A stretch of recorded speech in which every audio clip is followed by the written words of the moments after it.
प्यारे बच्चों, सभी बच्चों ने कक्षा 10 के विद्यार्थियों ने अपना अपना रिजल्ट देखा है। सभी बच्चों ने बहुत अच्छा इस बार राजस्थान बोर्ड में रिजल्ट दिया है। मैंने कई बच्चों से मेरी बातचीत हुई है जिसमें 96, 97, 98% तक बच्चों ने अंक हासिल किए हैं। सभी बच्चों को अगेन अग्रिम शुभकामनाएं कि वो आगे अपने जाकर के अपने माँ बाप का, अपने परिवार का, अपने समाज का नाम रोशन करें। बहुत बहुत धन्यवाद आप सभी को जो इतना अच्छा रिजल्ट दिया आप लोगों ने। प्यारे बच्चों, आने वाले जो और भी बच्चे हैं जिनको और भी बेहतर रिजल्ट देना है, तो उन बच्चों से यही है कि आप साइंस की क्लास को कंटिन्यू देखें, लगातार देखें, और कहीं पे कोई प्रॉब्लम हो तो हमें बताएं। प्यारे बच्चों, आज हम अम्ल, क्षार और लवण का जो लेक्चर नंबर 4 स्टार्ट कर रहे हैं, और ये लेक्चर नंबर 4 में आज हम पीएच स्केल की भी बात करेंगे। हमने अम्ल की बात कर ली, क्षार की बात कर ली, लवण की बात कर ली, हमने सूचक क्या होते हैं वो पढ़ लिए। तो प्यारे बच्चों, अब आप इस क्लास को देखिए और आज हम बात करेंगे कुछ पदार्थ और उनमें पाए जाने वाले प्राकृतिक अम्ल। जैसे बच्चों आपको पता है कि हम बात करेंगे, कुछ पदार्थों की बात करेंगे और उनके अंदर पाए जाने वाले कुछ अम्ल की बात करेंगे, अम्लों की बात करेंगे। जैसे बच्चों आपने सुना होगा भाई सेब, तो भाई सेब में कौन सा अम्ल पाया जाता है? सेब में जो अम्ल पाया जाता है उसका नाम है मेलिक अम्ल। मेलिक अम्ल। तो सेब में कौन सा अम्ल पाया जाता है? मेलिक अम्ल। दूसरा अगर हम बात करें नींबू और संतरा, नींबू और संतरा के अंदर कौन सा अम्ल पाया जाता है? तो आप याद रखेंगे सिट्रिक अम्ल पाया जाता है। सिट्रिक अम्ल, सिट्रिक अम्ल पाया जाता है। भैया सेब में मेलिक अम्ल, नींबू और संतरा में सिट्रिक अम्ल। तीसरी अगर हम बात करें प्यारे बच्चों, दूध, तो जहां जहां दूध शब्द आता है वहां लैक्ट शब्द याद आता है, तो लैक्टिक अम्ल। तो दूध में कौन सा अम्ल पाया जाता है? लैक्टिक अम्ल पाया जाता है।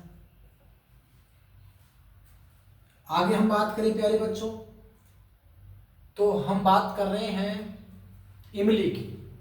तो इमली में कौन सा अम्ल पाया जाता है? इमली में पाया जाने वाला प्राकृतिक अम्ल, इमली में टार्टरिक अम्ल। इमली में कौन सा अम्ल पाया जाता है? टार्टरिक अम्ल पाया जाता है। भाई इमली खट्टी होती है किसकी वजह से? टार्टरिक अम्ल की वजह से। दूध में खट्टापन लैक्टिक अम्ल की वजह से। अरे नींबू और संतरा में खट्टापन सिट्रिक अम्ल की वजह से। अरे सेब में खट्टापन मेलिक अम्ल की वजह से। चलो भैया और बात कर लो, टमाटर की बात कर लेते हैं। टमाटर, टमाटर में कौन सा अम्ल पाया जाता है? टमाटर में पाया जाता है ओक्जेलिक अम्ल। ओक्जेलिक अम्ल। टमाटर में कौन सा अम्ल पाया जाता है? ओक्जेलिक अम्ल पाया जाता है। अरे बच्चों, सिरका में, सिरका भैया सिरका, तो ये तो आप बताएंगे मेरे को जरूर। सिरका में क्या पाया जाता है? बताओ कौन सा अम्ल पाया जाता है? एसिटिक अम्ल पाया जाता है। एसिटिक अम्ल पाया जाता है। सिरका में कौन सा अम्ल पाया जाता है? एसिटिक अम्ल। और इसका सूत्र क्या है बताना, देखें। CH3COOH, CH3COOH। आगे हम बात करें, आगे हम बात करें तो प्यारे बच्चों, अगर हम बात करें चींटी के डंक में, चींटी के डंक में या मधुमक्खी के डंक में, मधुमक्खी के डंक में, या हम बात करें नेटल, एक पादप है नेटल पादप, इसके डंक में अगर कोई बात करें, तो इनमें जो पाया जाता है उसका नाम है मैथेनोइक अम्ल। मैथेनोइक अम्ल। और मैथेनोइक अम्ल का सूत्र होता है HCOOH। तो मैथेनोइक अम्ल पाया जाता है। चींटी के डंक में, मधुमक्खी के डंक में, नेटल के डंक में, या नेटल एक पादप है, शाखीय पादप है जिसमें कांटे जैसे स्ट्रक्चर होती है, तो उनमें जो अम्ल पाया जाता है उसका नाम है मेथेनोइक अम्ल पाया जाता है। तो प्यारे बच्चों, कुछ पदार्थ और उसमें पाए जाने वाले अम्ल आपको याद होना चाहिए, क्योंकि एग्जाम में 1 मार्क्स का पूछ ही लेता है। तो एक अगेन रिपीट हम बात करें तो बताओ, सेव में मेलिक अम्ल, नींबू संतरा सिट्रिक अम्ल, नींबू संतरा सिट्रिक अम्ल, दूध में लैक्टिक अम्ल, इमली में टारटरिक अम्ल, टारटरिक अम्ल किसमें, इमली में, टमाटर में ओक्जेलिक अम्ल, टमाटर में ओक्जेलिक अम्ल, सिरका में एसिटिक अम्ल, सिरका में एसिटिक अम्ल, और चींटी के डंक में, मधुमक्खी के डंक में, नेटल पादप के डंक में क्या पाया जाता है, मेथेनोइक अम्ल या फॉर्मिक अम्ल बोले तो HCOOH पाया जाता है। प्यारे बच्चों, याद करें, लिखें और इसका स्क्रीनशॉट लें।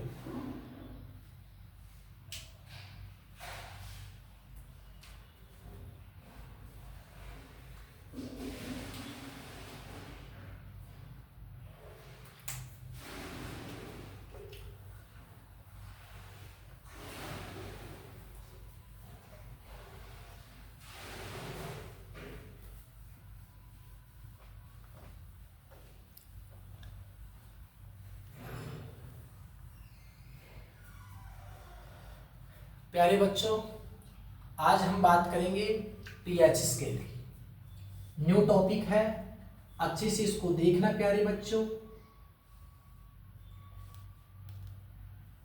आज हम बात करेंगे पीएच स्केल। पीएच स्केल की आज हम बात करेंगे प्यारे बच्चों। बार बार ये शब्द आता है कि पीएच क्या चीज है। तो प्यारे बच्चों, पीएच क्या है? पीएच स्केल की अगर हम बात करें तो इसमें पी शब्द आता है। पी क्या चीज है? जर्मन भाषा का एक शब्द है। जर्मन भाषा, कौन सी भाषा? जर्मन में भाषा है। जर्मन भाषा का एक शब्द है पुशांस। पुशांस, और इस पुशांस का मतलब होता है शक्ति। शक्ति बोले तो पावर। पावर हमारे यहाँ, वहाँ पुशांस बोलते हैं, हमारे यहाँ क्या बोलते हैं? शक्ति बोलते हैं, पावर बोलते हैं। बोले तो पी। कोई पूछे कि पीएच स्केल में पी क्या है, आपका जवाब होगा कि सर पीएच स्केल में पी जर्मन भाषा का एक शब्द पुशांस से बना है, जिसका अर्थ होता है क्या? शक्ति। और यहाँ एच क्या चीज है? एच बताता है H+ आयन यानी हाइड्रोजन आयन की सांद्रता को। हाइड्रोजन आयन की सांद्रता को बताता है। सांद्रता को रिप्रेजेंट करता है कौन? H। पीएच स्केल, बहुत बढ़िया बात है भाई। पीएच स्केल में पी कौन सी भाषा का शब्द है? जर्मन भाषा का शब्द कौन सा है? पुशांस, जिसका अर्थ क्या होता है? शक्ति। H+ क्या बताता है? हाइड्रोजन आयन की सांद्रता को बताता है। आखिरकार पीएच किसे कहते हैं? पीएच क्या है? तो देखिए, अभी जैसे आप 11th-12th में मैथमेटिक्स सब्जेक्ट लेंगे तो वहां पे एक शब्द आएगा लोग, और इस लोग को कहा जाता है एल्गोरिथम। एल्गोरिथम, एल्गोरिथम कहते हैं इसको। लघुगुणक कहते हैं इसको, एल्गोरिथम कहते हैं इसको। तो पीएच क्या है? पीएच क्या है? हाइड्रोजन आयन की सांद्रता का ऋणात्मक बोले तो माइनस एल्गोरिथम पीएच कहलाता है। और एल्गोरिथम में लोग के नीचे आप बेस लेते हैं 10, जो आपको याद रखना है। तो ये पीएच हो गया भैया। पीएच बराबर क्या हो गया? -log H+ आयन की सांद्रता। ये पीएच का सूत्र होता है, जो आप सिर्फ 10th आरपीएससी, एनसीईआरटी, सीबीएसई के बेस पर आप इतना याद रख सकते हैं कि पीएच क्या है। तो आपसे क्या क्वेश्चन पूछ सकता है कि पीएच क्या चीज है, तो आपका जवाब होगा कि पीएच क्या है। आप कहेंगे हाइड्रोजन आयन की सांद्रता का ऋणात्मक एल्गोरिथम पीएच कहलाता है। क्या कहलाता है पीएच? हाइड्रोजन आयन की सांद्रता का ऋणात्मक एल्गोरिथम क्या कहलाता है? पीएच कहलाता है। ये आपको याद होना चाहिए। मैं अगेन रिपीट करूंगा क्योंकि मैं ये क्लास को बहुत धीरे धीरे पढ़ा रहा हूं, क्योंकि प्यारे बच्चे जो नए बच्चे हैं उसको पहली बार पढ़ रहे हैं तो उनके अच्छे से समझ में आ सके। तो पीएच स्केल में पी कौन सी भाषा का शब्द है भैया? जर्मन भाषा का शब्द। क्या है? पुशांश, जिसका अर्थ क्या होता है? शक्ति। H प्लस का मतलब क्या होता है? हाइड्रोजन आयन की सांद्रता। और इसका सूत्र क्या होता है? पीएच बराबर होता है minus log 10 H plus ion की सांद्रता। अर्थात इसको बोलते कैसे हैं? हाइड्रोजन, ये देखो, हाइड्रोजन आयन की सांद्रता का ऋणात्मक एल्गोरिथम क्या कहलाता है? पीएच कहलाता है। आप मेरे साथ रिपीट करेंगे, कैसे बोलेंगे? हाइड्रोजन आयन की सांद्रता का ऋणात्मक एल्गोरिथम क्या कहलाता है? पीएच कहलाता है। ठीक है प्यारे बच्चों, आगे चलते हैं पीएच के बारे में।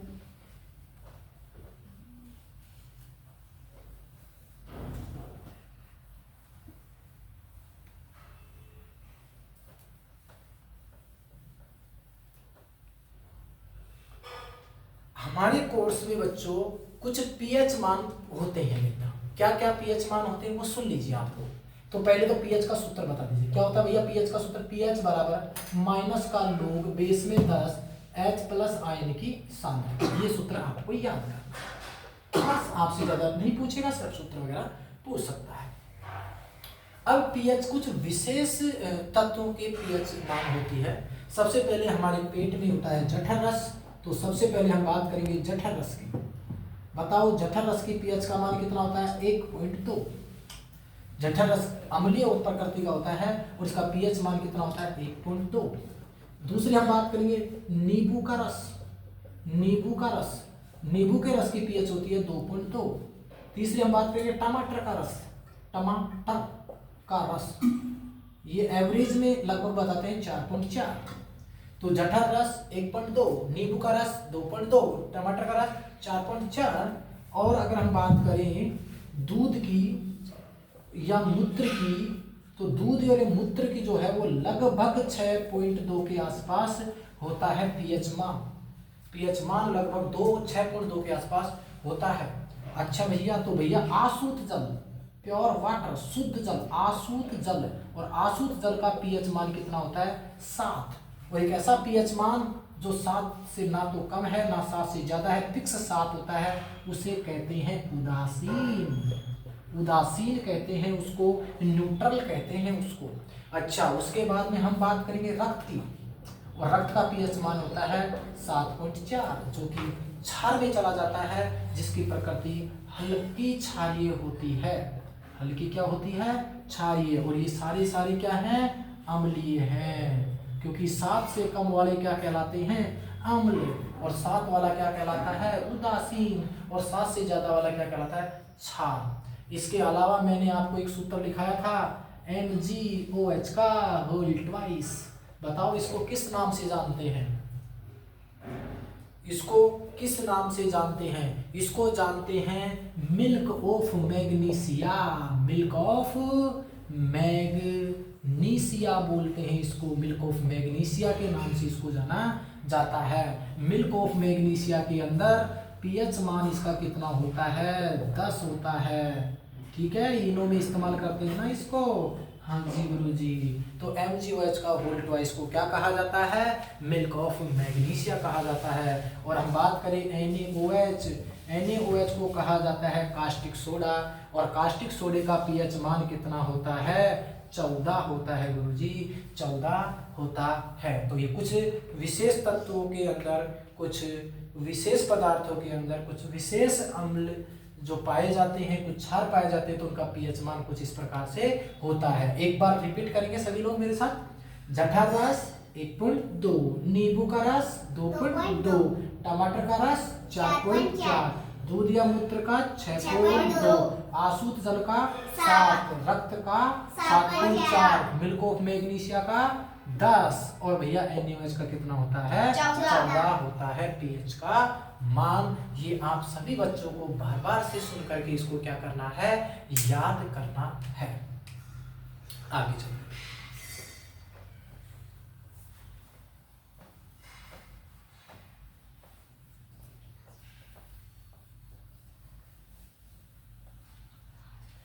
पीएच स्केल का प्यारे बच्चों एक चित्र होता है जो मैं आपको बताने जा रहा हूं कि पीएच स्केल होती क्या है। इस डायग्राम से आपको अच्छे से सब समझ में आ जाएगा। पीएच स्केल बेटा यहाँ 0 है, बीच में यहाँ 7 लिखेंगे, इधर लिखेंगे 14। तो आप जानते हो बेटा कि 7 में मिड पॉइंट है ये, और इस पीएच जो 7 है ये पीएच मान है, पीएच मान 0, 7 और 14। इस पे जो प्रकृति होती है वो उदासीन होती है, उदासीन प्रकृति बोलते हैं इसको। अगर हम बात करेंगे तो इधर 7 से कम आएगा, तो 7 से कम आएगा तो इसको कहते हैं अम्लता का बढ़ता क्रम, अम्लता का बढ़ता क्रम। तो अम्लता कब कैसे बढ़ेगी, ऐसे बढ़ेगी। और इधर जाएंगे तो कौन बढ़ेगी, क्षारकता, क्षारकता का बढ़ता क्रम। क्षारकता इधर जाने पे क्यों बढ़ रही है, क्योंकि 7 से ज्यादा होने पर क्षार होते हैं। इधर जाएंगे तो कौन बढ़ेंगे, अम्ल बढ़ेंगे, क्योंकि जितना कम पीएच अम्ल का होगा वो उतना ही ज्यादा क्या होगा, खट्टा होगा। अच्छा ऐसे ही मुझे बताओ अम्ल कौन सा आयन देते हैं, H+। तो यहां पे अगर हम बात करें प्यारे बच्चों, तो यहां पे बात करेंगे तो यहां पे होंगे H+ आयन, और यहां H+ आयन देखेंगे तो H+ आयन यहां ज्यादा है। जहां H+ आयन ज्यादा होंगे वहां पीएच कम होगी, और यहां जैसे जैसे H+ आयन कम होते जा रहे हैं पीएच बढ़ती जा रही है, लेकिन क्षारकता बढ़ती जा रही है। तो इधर जाने पर कौन घट रहे हैं, ये H+ आयन घट रहे हैं, मतलब अम्लता घट रही है। और इधर जाने पर कौन बढ़ रहा है, फिर OH- आयन बढ़ रहे हैं। तो जब OH- आयन बढ़ेंगे तो क्या बढ़ेगी, क्षारकता बढ़ेगी। तो यहाँ थोड़ा उल्टा है। तो क्या है, देखो यहाँ देखो प्यारे बच्चों, यहाँ देखो H+ आयन ज्यादा है और अब ये कम होते जा रहे हैं, लेकिन देखिए तो पीएच क्या होती जा रही है, बढ़ती जा रही है। तो एक कम हो और दूसरा बढ़े तो उसे व्युत्क्रमानुपाती रिलेशन बोलते हैं। मतलब जो पीएच जो होता है वो व्युत्क्रमानुपाती होता है किसके, H+ आयन की सांद्रता के, H+ आयन की सांद्रता के क्या होता है, व्युत्क्रमानुपाती होता है। व्युत्क्रमानुपाती का मतलब क्या होता है कि भाई हम तो ज्यादा हैं पर तुम्हारा मान कम है। देखो मेरा तो पीएच 1 है और तुम्हारा H+ तो बहुत ज्यादा है, फिर तुम्हारा पीएच 2 है थोड़ा कम हुआ, 3 पे और कम हुआ। तो मतलब इधर जाने पर पीएच तो क्या हो रहा है, बढ़ रहा है, लेकिन H+ क्या हो रहा है, घट रहा है। तो एक राशि बढ़े और दूसरी क्या करे, घटे, तो उसको व्युत्क्रमानुपाती रिलेशन बोलते हैं। तो पीएच व्युत्क्रमानुपाती होता है भैया किसके, H+ आयन की सांद्रता के। लेकिन जो पीएच जो होता है वो समानुपाती होता है। समानुपाती का मतलब है जो इधर जो बढ़ेगा और वो भी बढ़ेगा। देखो यहां मुझे बताओ कौन बढ़ रहा है, OH बढ़ रहे हैं, तो भैया OH बढ़ रहे हैं तो कौन बढ़ रहा है, पीएच भी बढ़ रहा है। कौन बढ़ रहा है, पीएच भी बढ़ रहा है। तो इसको बोलते हैं समानुपाती रिलेशन। और समानुपाती किसके होगा, OH- आयन की सांद्रता के, OH- आयन की सांद्रता के समानुपाती होता है प्यारे बच्चों। तो पीएच स्केल का ये चित्र आपको अच्छे से याद होना चाहिए। अच्छा एक बात बताओ, जैसे जैसे H+ आयन बढ़ेंगे, जैसे जैसे H+ आयन बढ़ेंगे वैसे वैसे पीएच क्या होगी, कम। लेकिन जैसे जैसे OH- आयन बढ़ेंगे पीएच भी क्या होगी, बढ़ेगी प्यारे बच्चों। ये रिलेशन आपको याद होना चाहिए।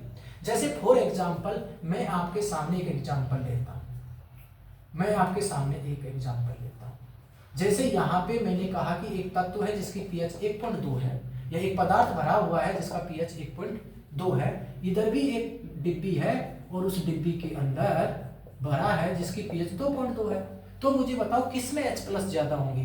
तो आप यही कहेंगे सर इसकी पीएच कम है, मतलब जिसकी पीएच कम उसमें H+ ज्यादा, H+ ज्यादा। तो इसमें H+ ज्यादा होंगे और इसमें कंपेयर टू H+ क्या होंगे, कम होंगे। तो ये थी प्यारे बच्चों पीएच स्केल, और इसी के साथ आपका ये पीएच स्केल क्या होता है, कंप्लीट होता है।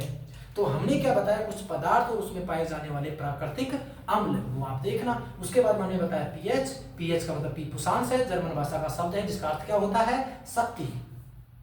पीएच इसके में एच किसको बताता है, हाइड्रोजन आयन की सांद्रता को बताता है। पीएच का सूत्र होता है -log10H+ आयन की सांद्रता। प्यारे बच्चों, इसको बोलते कैसे हैं, हाइड्रोजन आयन की सांद्रता का ऋणात्मक एल्गोरिथम क्या कहलाता है, पीएच कहलाता है। पीएच के हमने कुछ पदार्थों के कुछ पीएच मान हमने देखे हैं, पीएच का सूत्र देखा है, और पीएच के बारे में हमने कुछ बताया है कि किसके व्युत्क्रमानुपाती होता है और किसके समानुपाती होता है। आज की क्लास को हम यहीं एंड करते हैं।